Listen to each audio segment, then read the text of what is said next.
আসসালামু আলাইকুম। আজকে আমি তৈরি করব কড়াই চিকেন। এই রান্নাটা যারা রোস্ট খেতে পছন্দ করে না তাদের জন্য আজকের এই রেসিপিটা। আমি ফ্রাই প্যান নিয়েছি আর দিয়েছি তেল। এরপরে আমি দিব গোটা গরম মশলা, দারচিনি, এলাচ, সাদা এলাচ, কালো এলাচ এবং লং দিয়ে আমি হালকা একটু ভেজে নিব। মশলাটা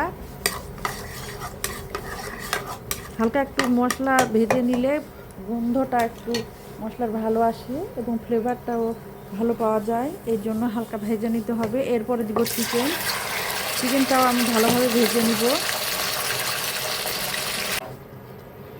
আর চিকেনে আমি দিয়েছি আদা বাটা, রসুন বাটা, 1.5 চামচ আদা বাটা আর 1 চামচ রসুন বাটা।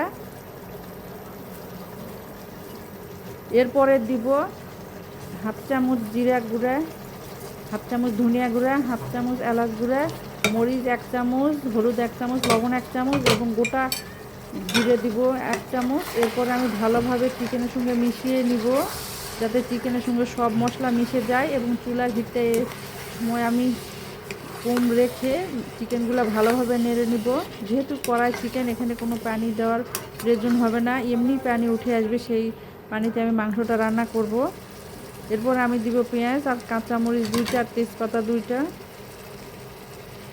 এরপর দিব আমার টমেটো, বড় সাইজের একটা টমেটো দিব, দিয়ে আমি ভালোভাবে চিকেনের সঙ্গে নেড়ে নিব। ঈদের সময় রোস্টের পাশাপাশি এই চিকেন কড়াই রান্না করতে পারেন। এই চিকেন কড়াই রান্না করলে সময়ও কম লাগে এবং খেতে অনেক টেস্ট। অনেকে আছে রোস্ট খেতে ভালোবাসে না, তারা এরকম চিকেন কড়াই অনেক পছন্দ করে খেয়ে নিবে। এরপর আমি ঢেকে রাখবো, 5 মিনিটের মতো ঢেকে রাখবো এবং পানি উঠে আসবে।